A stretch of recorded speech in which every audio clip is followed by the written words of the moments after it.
BRICS Bank is going to run into a lot of problems soon because if they want to try to make a flat currency that provides everywhere and then beats the dollar, it's more than just having a paper note. You understand what I mean?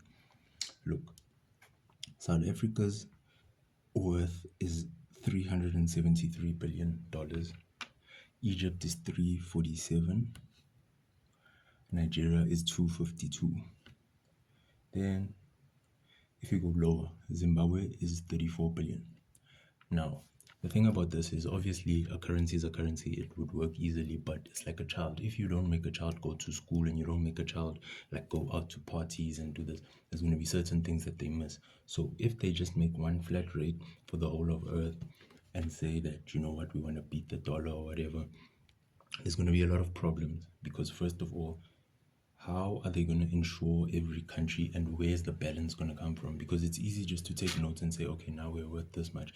Does that mean they're going to have to go to every factory, every shop, and everything to make sure that if a pack of lotion or whatever, 21 pack costs 200 Rand in South Africa for stock to resell in shops, that means it has to be the same in every country. There's no way a country can wake up in the morning and just suddenly be the same like another country. It'll take years. So the thing about having that flat currency is that yes, it could work, but it's not sustainable for the impoverished poor people because the fact that how are they going to insure those countries?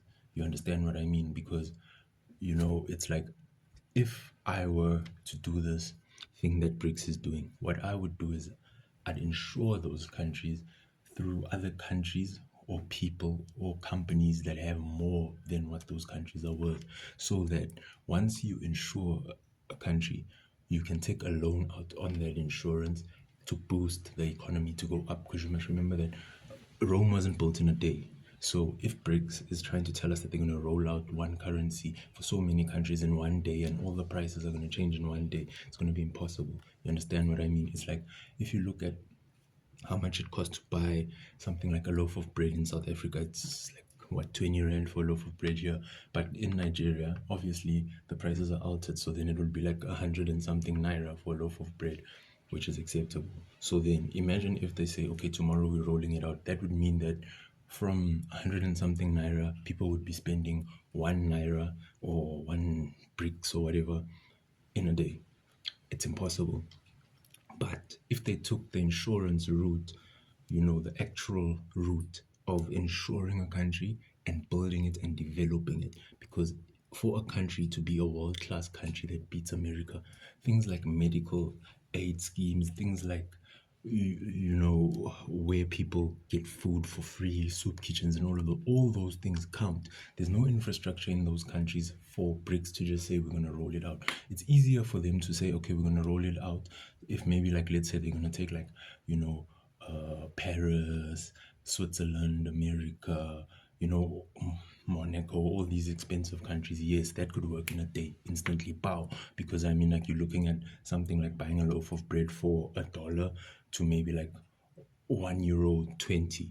You understand what I mean? Which isn't a large gap. So it's possible for those countries. But countries that are impoverished, it's going to be impossible for them to get it right to compete with countries like Russia, because even Russia's algorithm in terms of the numbering system is out. I'm sure it's like probably 60, 70, whatever they use in Russia for like something as simple as a loaf of bread.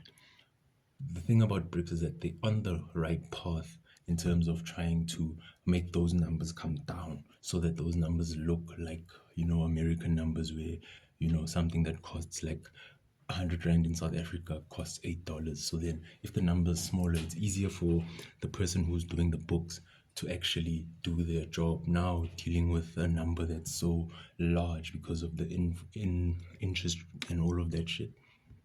The thing about this is that if they were serious about saving poor people and not trying to enrich their pockets, they'd focus on things like medical aid, medicines, protection, and food.